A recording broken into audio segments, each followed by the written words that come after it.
मीरपुर नाम के शहर में तेजस अपनी पत्नी नीरू के साथ रहता था। पति पत्नी दोनों ही नौकरी करते थे। एक दिन तेजस गांव अपनी माँ के पास फोन करता है।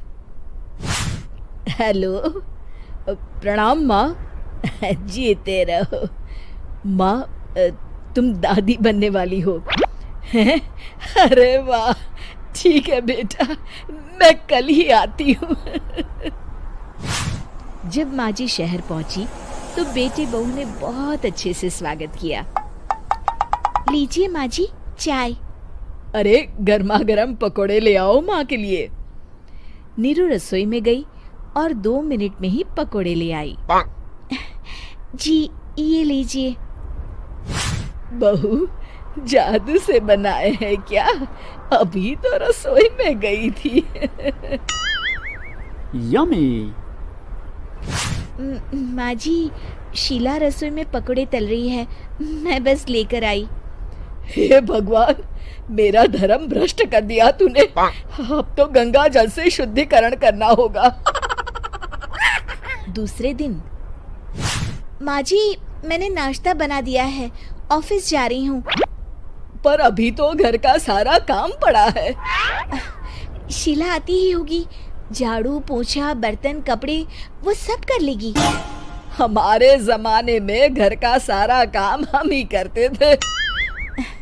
जी माँ जी, आप बहुत होशियार हैं, मैं घर ऑफिस दोनों नहीं संभाल पाती। तो जरूरत क्या है घर से बाहर जाकर चाकरी करने की?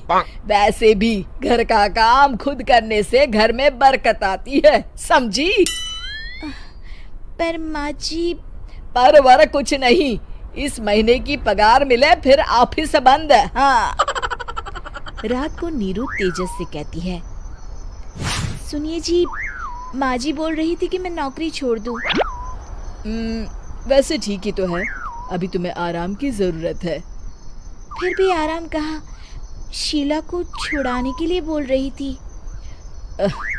तो अब 24 घंटे में इतना काम तो कर ही सकती हो। पर जॉब पसंद है मुझे, घर पर मन नहीं लगेगा। अगले दिन जब दोनों ऑफिस के लिए निकल रहे थे, मेरी तो कोई कीमत ही नहीं है इस घर में। माँ जी, आजकल महंगाई बहुत है, रहन सहन भी बदल गया है, दोनों नौकरी करते हैं तभी ठीक रहता है। अच्छा, तू कहना क्या चाहती है? मेरा बेटा तुझे बिठा के खिला नहीं सकता? तू ही इस घर का खर्च चला रही है, हैं? नहीं माँ जी, मेरा वो मतलब नहीं था। मतलब खूब समझती हूँ, ये बाल धूप में सफेद नहीं किए मैंने। हाँ। अब तो ये रोज का काम हो गया था। तेजस भी रोज की झिकझिक से परेशान हो गया था। एक दिन उसने कहा, नीरू, वैसे भी तुम्हें मैटरनिटी लीव मिलने वाली है, तो अभी से ही छुट्टी ले लो। पर क्या, मेरी सैलरी अच्छी खासी है। आखिर नीरू ने रिजाइन कर दिया। जब बच्चा हुआ तो घर में सब बहुत खुश हुए। कुछ दिनों बाद तेजस फाइल देख रहा था। क्या हुआ तेजस, कुछ परेशान लग रहे हो? हाँ, वो हमारी जितनी सेविंग्स थी वो तो हॉस्पिटल में और छठी के फंक्शन में खत्म हो गई है नीरू।